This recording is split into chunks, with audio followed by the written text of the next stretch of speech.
go ahead and share my screen.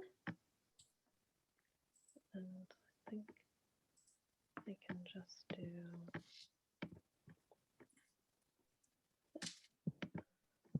Okay. Can everyone see my screen okay? Okay, awesome. All right, so welcome, and you can't see like the videos, right? On like the, like you can't exactly see what I'm saying, correct? We see your slides. Okay, perfect. All right. So thank you everyone for joining us. Today's session is on the Open Classrooms project, which we ran in spring 2021. And with us today, I believe everybody is here. We have Stephen Abraham, Michael Shanis, Michelle Thornton, and perhaps we are missing a couple of other, Karen, I think is, maybe she will be joining us at some point, but we are here today to talk about the Open Classrooms experience and how, the pre and post meetings went, how the actual observations went, different experiences as hosts. So without further ado, I wanted to just talk briefly about what the Open Classroom Projects is in case you are joining us and you did not get a chance to join our winter session on Open Classrooms.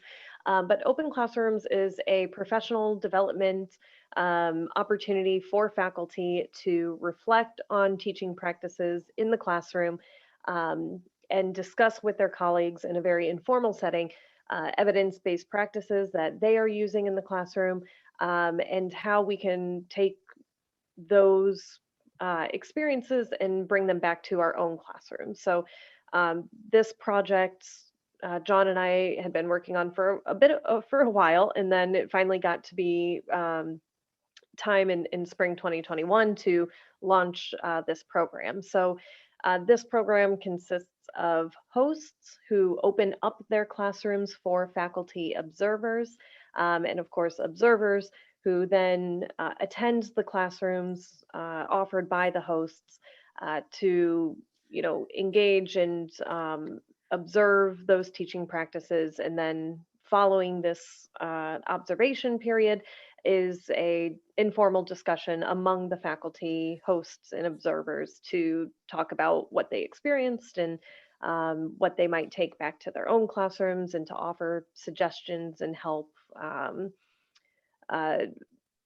for evidence-based teaching. So in the spring semester, we had 13 courses that were offered up by hosts in the for the project. So we had one in the business school, 3 in the School of Ed, 8 in class, and 1 in schema. And all of these had, or we had a pretty good representation of different modalities for the Open Classrooms.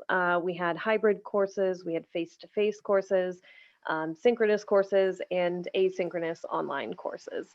What was really, I suppose, challenging in setting up this program was, of course, social distancing concerns with face-to-face and hybrid courses. So we weren't able to open up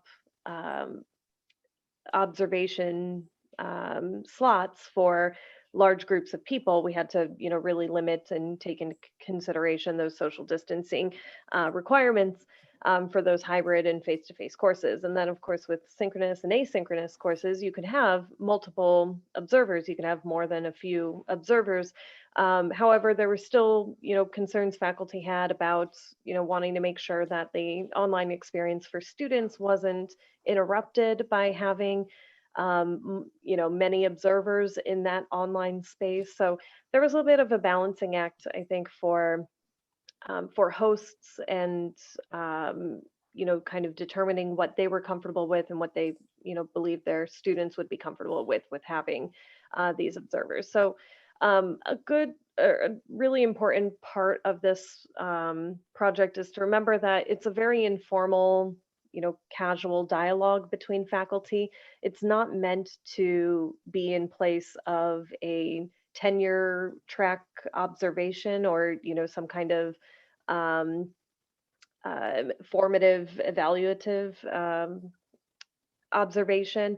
So this is really about faculty supporting each other and um, working together to talk through challenges and applaud each other on their successes in the classroom. So some of the logistics that we um, used in this project and creating this project is we would send out a call for hosts. So we had 13 different courses across several hosts that were offered in this open classrooms project. Following that, we called for observers, and in total, we had 11 observers. And again, some of that is limited because of the social distancing requirements that we had to adhere to. But also, we might have had fewer observers just because this project is new, and also faculty have been a bit burnt out over the last year. And so it may be the case that um, in upcoming semesters, when we, hopefully run this project again, we'll have, a good turnout on both host and observer side. So once those calls for hosts and observers went out, we asked for those who wanted to observe classrooms to give us their top three choices in classroom observations, because again, we had to adhere to some of those. We had to have fewer observers in some classes depending on the modality. Um, and then we went through a process of matching those observers with hosts. I sent out an email to all of the hosts and observers to set up pre and post discussion meetings and observation times for this project. So without much more blabbing on from me, I kind of want to get to what these experiences were for hosts and observers. So with that, Karen's not here, I don't believe. I don't think she was joined us late. So if she does, we'll certainly give her some time to jump in and talk about her experiences. But for those others who participated, Michael, Stephen, and Michelle, if you want to, discuss, just kind of share with everyone what department you are coming from, what role you served in the Open Classrooms project. Were you a host? Were you an observer, or both? Which class you offered or observed? Why did you offer that class, or why did you decide to observe? What was that modality, and what drove you ultimately to participate? So I'll go ahead and ask Michael to start us off, and then Stephen, then Michelle, and Carlo was unavailable for this particular time, but he was going to give us the adjunct perspective um, on open classrooms, but I haven't heard from him yet to share those with everyone. So Michael.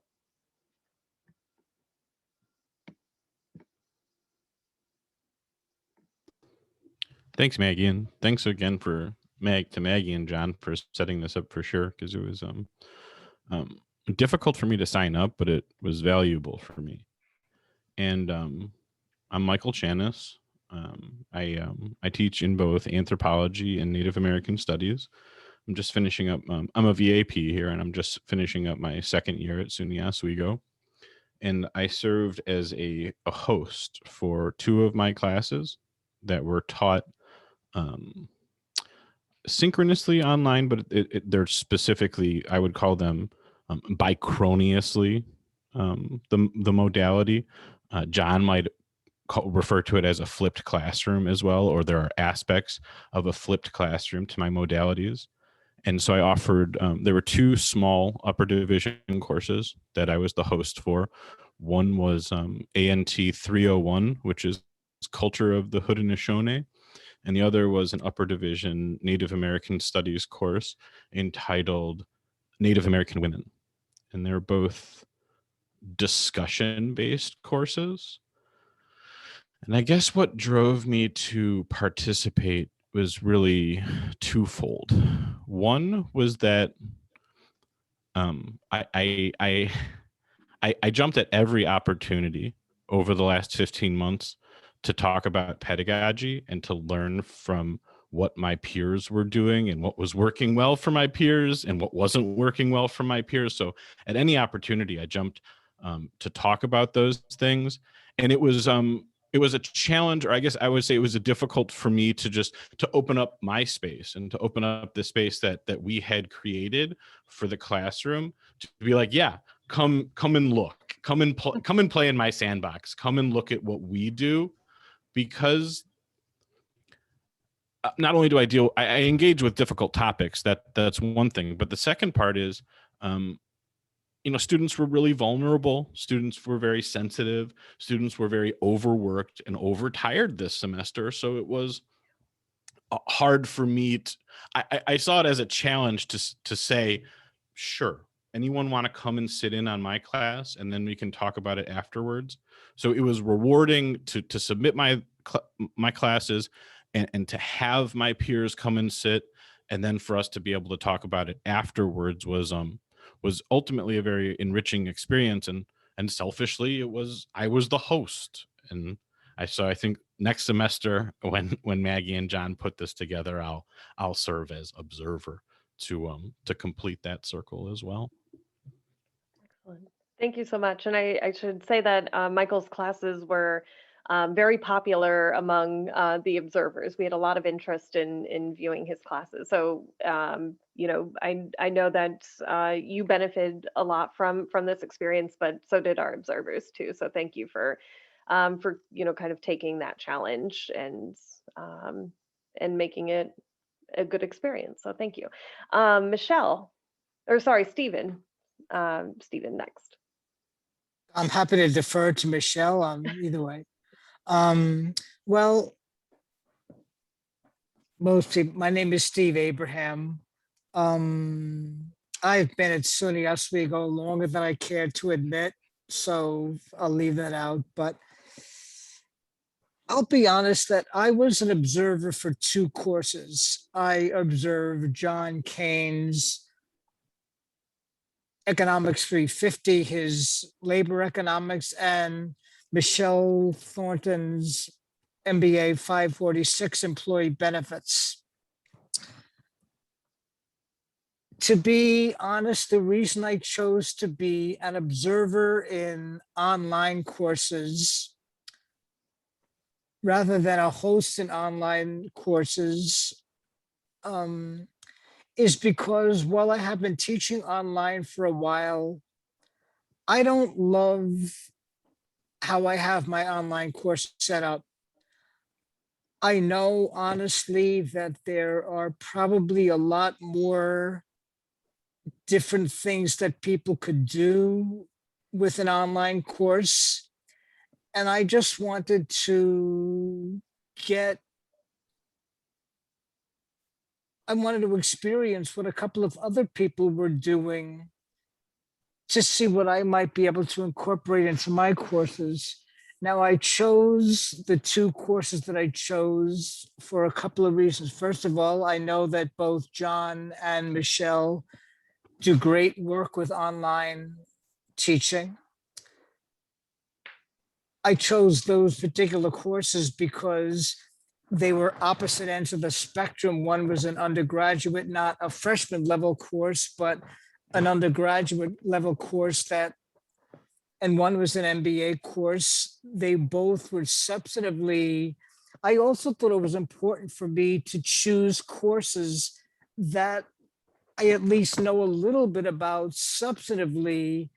And maybe I should save this for the takeaways, but not the takeaways, but I think it's important, at least I thought it was important for me to choose a couple of courses where I had some knowledge substantively so I could appreciate the topics that were being taught and the way they were being taught, I thought that to go into an anthropology course or a linguistics course and observe that where I know nothing about anthropology or logistics would not enable me to get as much out of the course, out of the observation.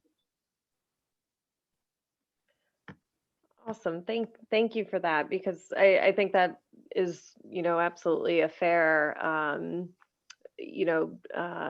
thought and idea behind, picking those particular courses. I think that, and I think going back and thinking about who chose, as observers, who chose which courses. I think that was really common across, disciplines, that, people in the social sciences tend to pick social sciences and such, just because I think they can see themselves in those classroom spaces and in those conversations a bit more. So thank you for that.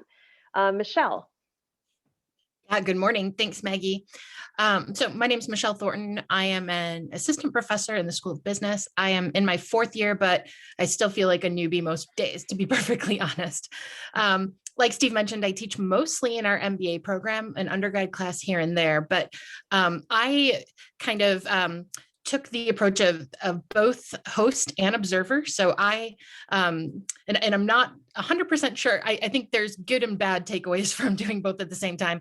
Although I felt like I was a little spread thin because I observed 2 classes and I hosted 1. And so I kind of jumped in with both feet on this, but I wanted to participate for 2 reasons. A lot of what both Michael and Steve said, I think rings true for me as well. Certainly the opportunity to get new ideas, maybe see some resources that I don't use in action. It's one thing to, I've been to several of John Kane's presentations and hearing him talk about things, but to then really see how that plays out in his course was so helpful in terms of, and being able to kind of like watch it, look at it myself, ask him questions and really process it. So I think that kind of that reinforcement of ideas that we've heard about in other spaces was really helpful to me.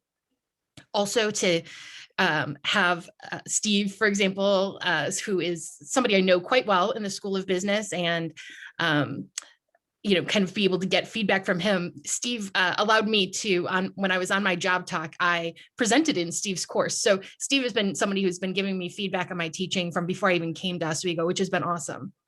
So to continue that and to kind of give him that additional access to kind of what I've developed since I've been here. I'll say one other kind of a third point that I don't know that necessarily Michael or Steve mentioned, but this is also just an opportunity to network and connect with other faculty, right? So for me, while I know Steve pretty well, the other 2 classes that I observed, John and Michael's, it was great to just be able to kind of have conversations and get to know them both better as not just faculty members, but as people, and to kind of learn a little bit more about them. In a time when we're not on campus, we're not seeing anybody, just to have, kind of some additional conversations there outside of maybe our normal committee meetings or department meetings, that was super positive for me as well. And I really found that to be maybe even one of the biggest benefits. And the last thing I'll say, and then we can kind of move into the next piece of this, is that there was this interesting dynamic because Steve and I together were observing John's class, and then Steve was observing my class. So we had this ability to kind of triangulate and say, well, like, let's think about kind of what John's doing in his class and what I'm doing, and then Steve kind of talked through his piece of it as observers together and then hosting. So that part was another unexpected kind of opportunity. I know for Steve and I had a lot of conversations that looked like that really kind of compared the 2. Awesome. Thank you. And I think that, that's, despite having, like you said, being a little spread thin and kind of taking on a bit more than maybe typical. I think I'm really glad that you did that, because I'm, excited to hear more on that perspective. You also hit another point that I should have mentioned. Part of the reason we developed this open classrooms project is to, find a space to reinforce the conversations that we are having in, other CELTS, workshops, right? We can talk flipped classroom and we can talk, um, various evidence-based teaching techniques. But, at least for me, also in my fourth year and feeling very much like a newbie all the time, that was something that I was really looking for in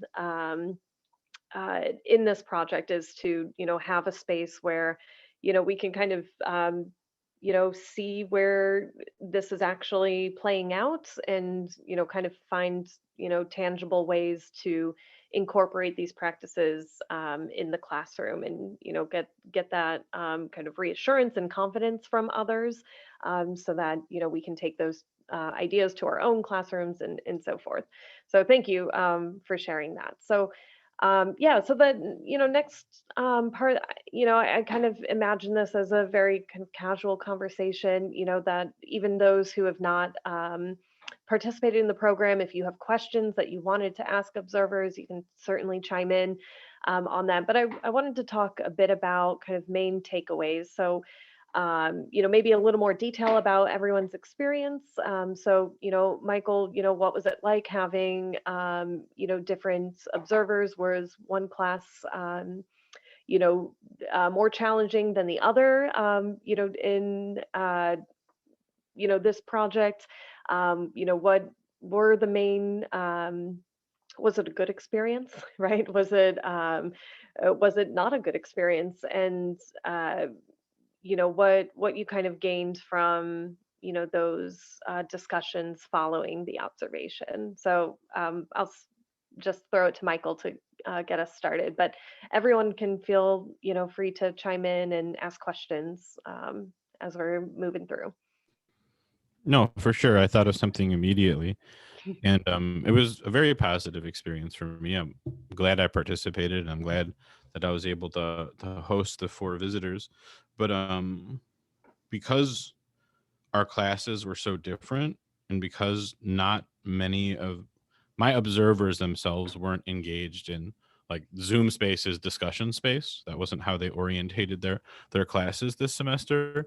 I think one of the things that's the most concrete benefits for me was having the observers also have access to my Blackboard shell, because that was like where we were all doing our tinker. Like that was the real mad science of the semester for me, is like, what does the Blackboard shell look like? How do you organize it for optimal, ease and organization? And like, how is Blackboard going to be your tool? What is it? Your servant and not your enslaver, right? And so it was really easy. The woman's name is escaping me right now, who's like, she's super on top of Kathy Dutton, who like is super on top of all the Blackboard stuff. So you just, to grant my observers access to the Blackboard shell, and then to have the observers sit in on my class, but then also be able to comment on what was easy for them and what was difficult for them, and how they interacted with the Blackboard space was of huge benefit to me. And that just didn't get mentioned yet in this program.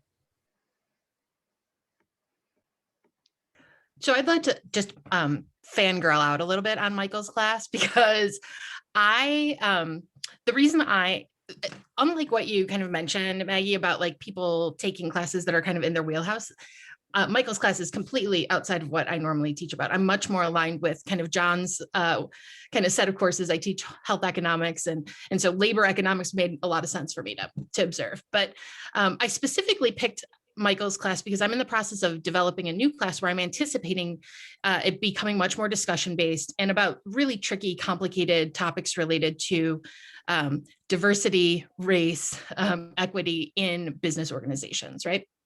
And so the thing there are a couple of things that I'm going to give Michael props about. First of all,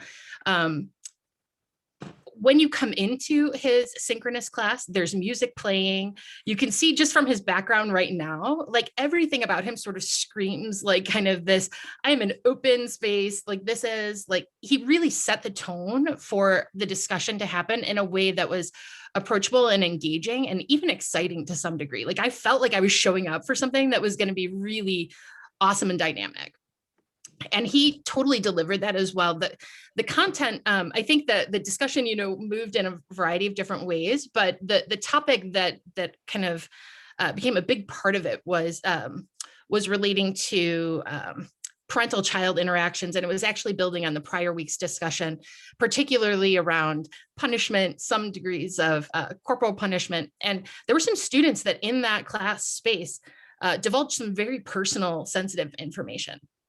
And Michael was able to sort of like navigate both through the people who were speaking, the people that were kind of talking in the chat really seamlessly.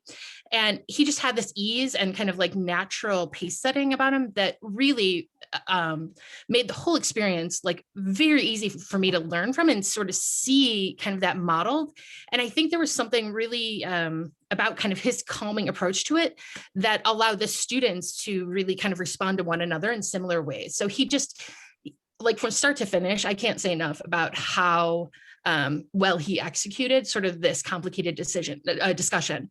And even though I have nothing to sort of teach about in my class specifically related to the topic, everything that like I observed is going to be useful and good takeaways. And now I really feel like he set the bar high though with the music. I keep thinking about like, how am I going to open that? Like, how can I level up that in my, what otherwise seems in some cases like dry material? There's not a clear cut, musical opening for a health insurance course, but I'm determined now to think it through. Yeah, the music was key for me this semester, and it's key for opening up this space, but also, and I'm sure all of you ran into this, like students were emailing you in the first 5 minutes of class saying, I can't get into the room. And like, I can multitask, but I'm not John. Like, I can't answer this student's email and like help them into the room as I'm talking, And so like, it also was just that 5 minutes before the bell and 5 minutes after the bell that, like, let's say pedagogically speaking, it was dead time, but it brought our minds together as one around music and allowed me to help those 3 or 4 students every single class that had difficulty getting into the room. I'm so glad that you shared that, because I was also feeling the stress of, trying to figure out how to start class, right? Without, but still like, pop over to my email to make sure that everyone who wanted to be there was there. So I'm certainly going to take a play out of that book to, in my future classes. That's really, I think, kind of ingenious to add to class.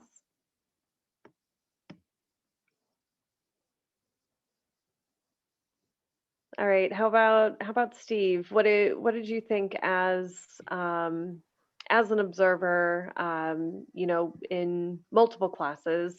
What did you find was, were your experiences vastly different from one class to another? And I guess what are some of the main takeaways you wanted to share?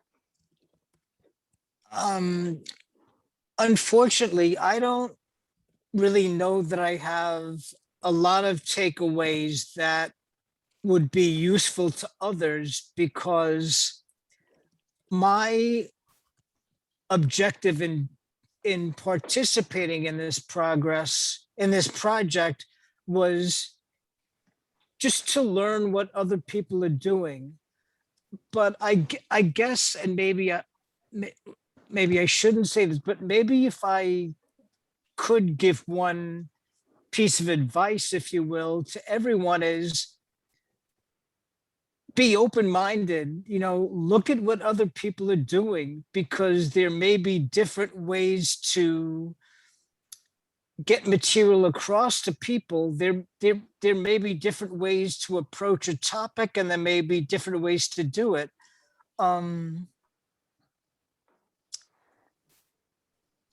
For example, I learned, I just saw the way Michelle shares, her rubrics and things like that. I also, it was one thing that I decided to do going forward is to put more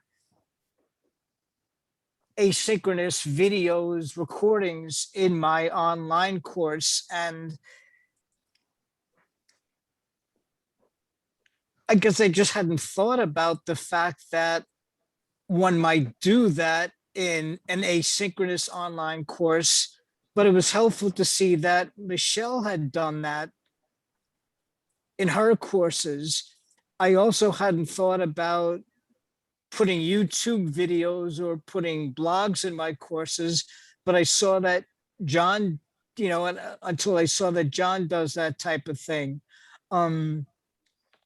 So I guess, and I don't want this to sound trite, but I guess the main thing is that, no matter how long one has taught, it's just an important thing. It's just a helpful thing to look at what others are doing every so often and see if there's anything that you can bring back to improve your own teaching. I would say that's the biggest thing that I can get out of this, that I took out of this, is that there are just a whole lot of different ways to approach pedagogy, to approach assignments, to approach delivery, to approach the entire thing. I really like that, because, kind of back to what Michelle had said, that, we can talk a lot of, game about these different, incorporating, different materials in our lectures, and things like YouTube videos and such. And I think that in some ways it can be kind of overwhelming when when you hear all the different things people are doing, but then like when you actually start to see it and see how it's executed, I think it becomes a little more attainable, a little easier to say, oh, well, John had, these kinds of YouTube videos. That's something I could easily find, or I can start incorporating that and, kind of take away just sort of pieces, right? And I like that you mentioned that it's something that, we should be doing from time to time, because I think we can and often do kind of get, not necessarily stuck in our way, but, we can find something that works for us. And, but over time we might, be overlooking things that can make it much better, right? Or can, really enhance the student experience, our own experiences. And, by having that, having this space, right, to observe each other. But to do so, I think in a not, high stakes way, is makes it easier, I think, for us to incorporate that into and reflect on our own practices in the classroom. Yeah, Maggie, if I could just add to that, Yeah. this being open-minded, and this is a critique of myself, because one thing when I was observing John's asynchronous class, I was so taken with, he does this metacognition sort of cafe. It's an additional weekly discussion board where the students are meant to kind of just, they're prompted to just sort of talk about the learning process. Like not so much, I have I use a discussion board, certainly it's all very, kind of topic, stay in the material, go get additional material based. But this is something in addition to that he does with his students, where they're meant to kind of kind of talk about learning. What are they struggling with? What are they, kind of having problems with? There's some kind of topics that are prompted in there as well, but it's kind of the thinking about thinking section. And I love this. And the students were really engaged with it. They were absolutely, like posting on there. That was really dynamic. But I immediately was like, oh, this is awesome in an undergrad class. And I like put this barrier up where I'm like, I can't see it working with my grad students. Like I'm not going to give them one additional thing to do a week. Like they're too busy as it is. You know, I don't want to overload them. And like, I can just see them thinking like it's too much. And I filed it away. But as I filed it away, like it stuck with me and I kept thinking about this as well. And it took about a month, and I was having another discussion with another faculty member that teaches grad classes, who happens to drop the fact that she does this as well with her grad class, and it's highly like regarded, valued by the students, because it gives them that other space to connect, which when you're talking about B school, right? Like it's all about networking and people having the opportunity to talk with each other, which in an online environment, they just don't get as much of. So it completely challenged my immediate, like my thinking. And I bring this up because what happened there is that seed was planted by observing John's class, and it gave me that opportunity to, I think, be more open to that subsequent conversation that happened, because I had kind of seen it in action, and then I was able to kind of think about it in a different way. And now I'm less at the point where I was like, oh, that can never work. And now I'm thinking much more like, oh, where can it work? How do I want to incorporate that? What classes make sense for next year? So it's more than just kind of that one time to observe, but really kind of this opportunity to have different dialogues even beyond this open classrooms projects. There's something that I wanted to mention that maybe I should have mentioned before, which is that I think the way that you and John, you, Maggie, and John have the project structured is really good, because before this session began, I was going to say something that I think more people should I think everybody should just open all of their asynchronous Blackboard courses to everybody. So, and then I stopped and pulled back on that, because what I thought was really helpful was that I had the pre-observation sessions, if you will. I forget exactly what you call them, with both John and Michelle. So it gave me an opportunity to find out why they structured their courses the way they structured them, how they, what decisions they made. So I could get into the course and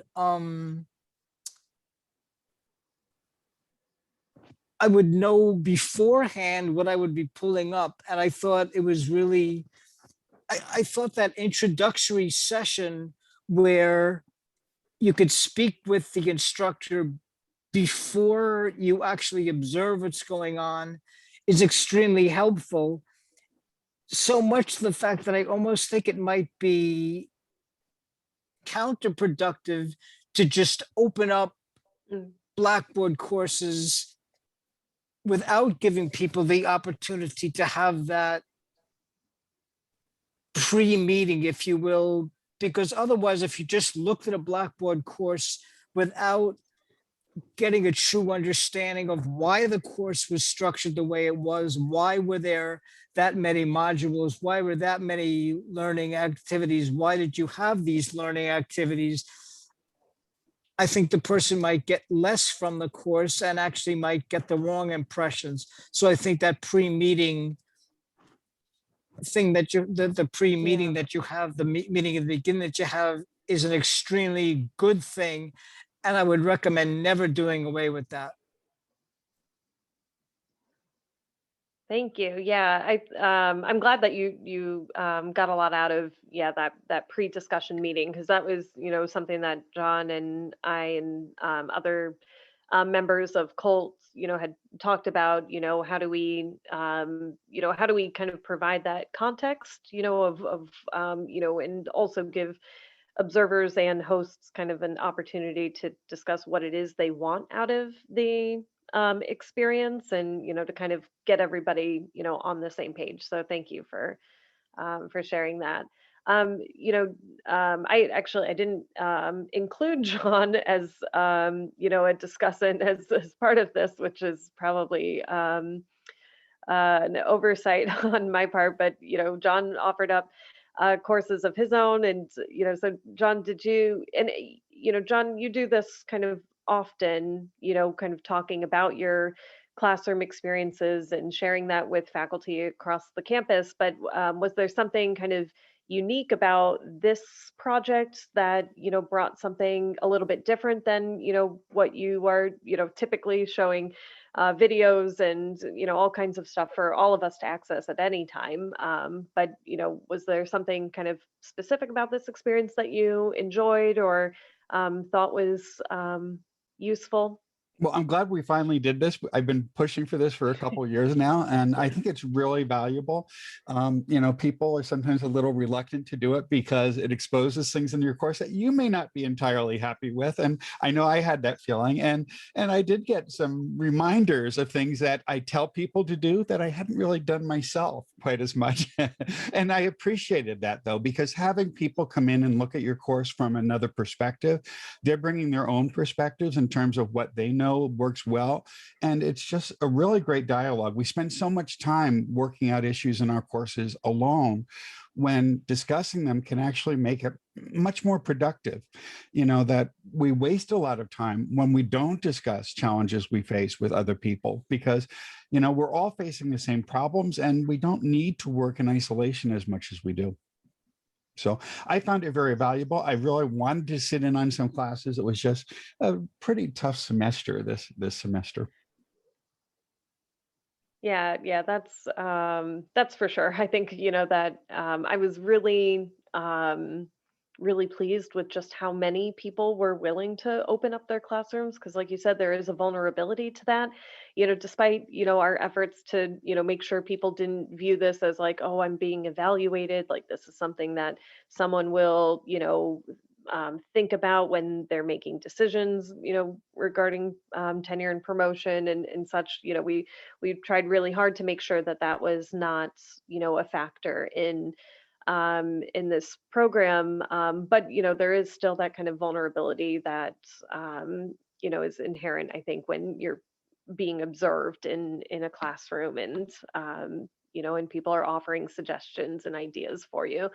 But I was really pleased in just how many people were willing to kind of take that leap of faith and offer that up. In fact, we ended up having more classes available than we had, observers. And so I'm hoping that, when we move towards, having this project in the fall semester, in the spring semester, hopefully hope we can do this each semester, because I think that, when we're kind of in a more traditional classroom space, I think that we'll have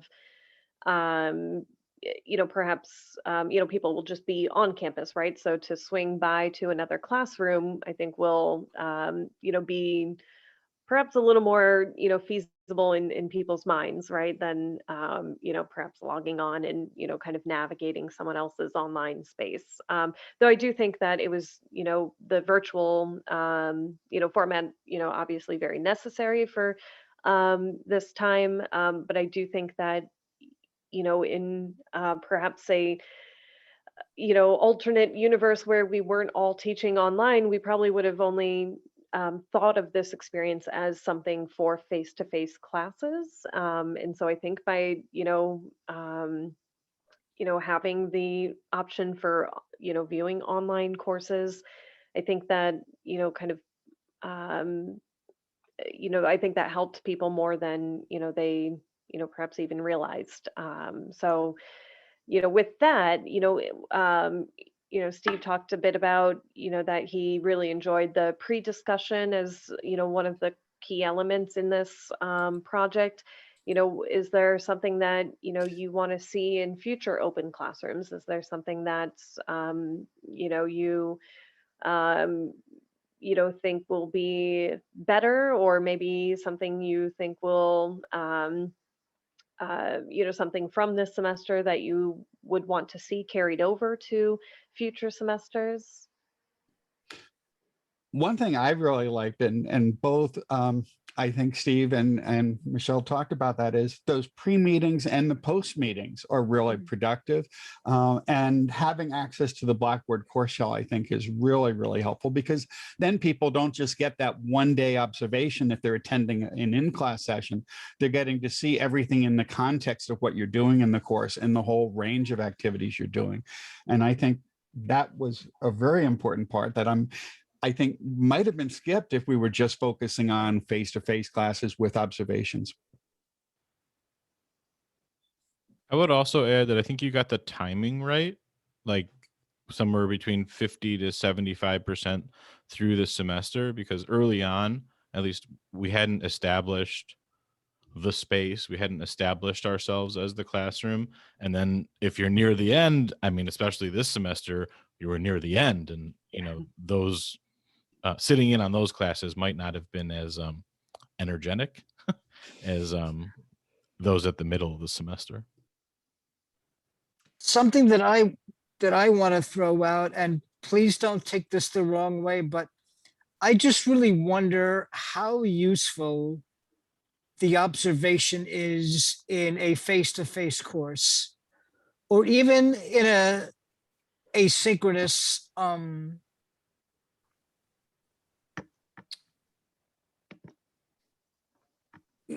in an asynchronous Zoom course, because the advantage and the reason that I chose to observe the Blackboard online asynchronous course is because I could come back at a variety of times throughout the semester and see what was going on. But if I had somebody observe my face-to-face course and they came in on Wednesday, March 16th, well, they wouldn't have known what I had done on Monday, March 14th to lead up to that. They wouldn't have known what I did the week before to lead up to that. And they wouldn't know what I was doing after that.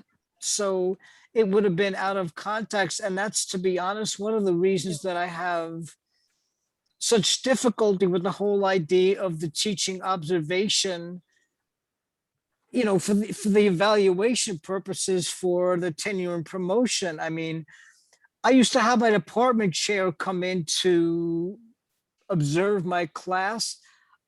I got to pick the class they came into, but again, he didn't know what I did before that. He didn't know what I did after that. I particularly chose a class that I thought would be kind of a standalone class, but so much of what we do, even in face-to-face classes, is not a snapshot, and it's not a one-time, it's not a self-contained thing. So I just really wonder if there's as much benefit to this open classroom project for face-to-face classes, or even synchronous Zoom classes, unless the person has the time and the inclination to go back multiple times.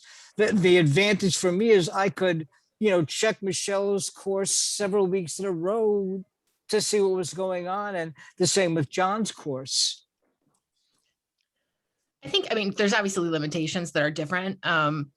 But certainly after sitting in on one of Michael's classes, I, found myself wishing I could have gone back or had, seen some of the the earlier discussions. But I think that I still, I mean, obviously you heard how much I took away, right? Like, I think it's still in that one session. Like, I think you can still, if you can sort of separate yourself from I'm trying to learn the content to I'm trying to observe how the space is being managed and facilitated, then I think like that can, to some degree, it can happen. I think it did help that I had access to, his syllabus and all of those things to get the context.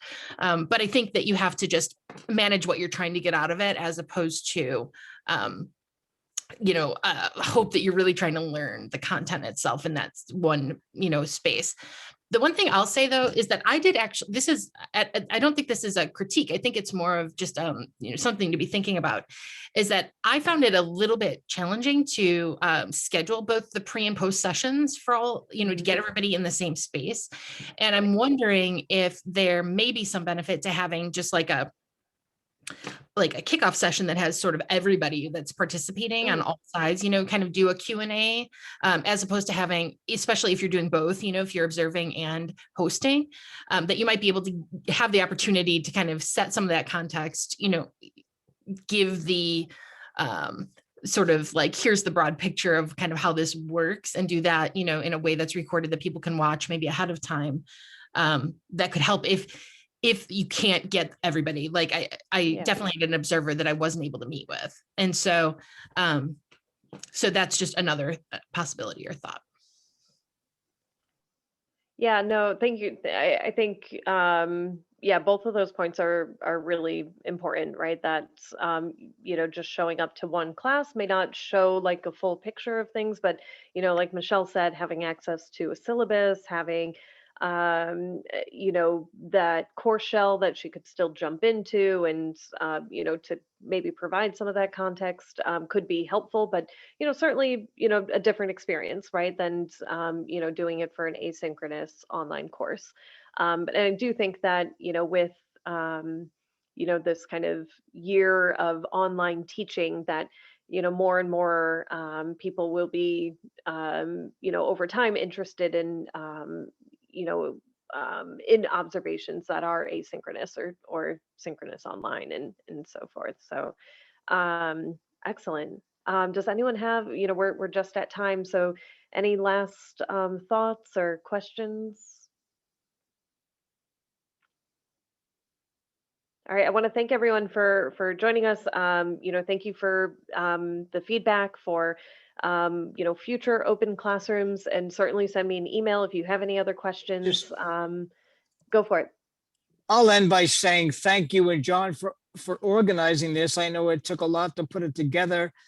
I gained a lot out of it from what I listened to Michelle and Michael, and even John say. I mean, I think everybody gained a lot out of it, and that's what this is also to be about. So I just really want to thank both of you for putting it together, because I know you put a lot of effort into it.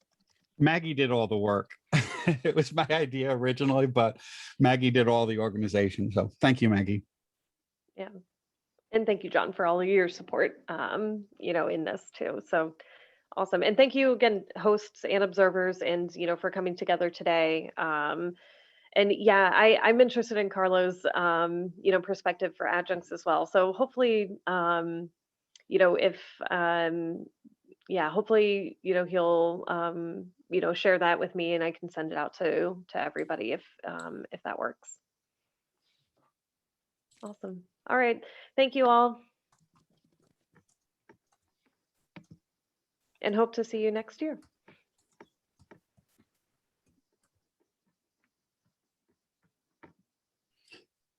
Okay, thank you. I'm going to end this session, and then if you have any trouble connecting to any sessions today, the passcode is WBO 2021. All the links have been updated, but if you click on an old link, you might still have a problem. Awesome. See you later. Thanks, John. Thank Bye. you.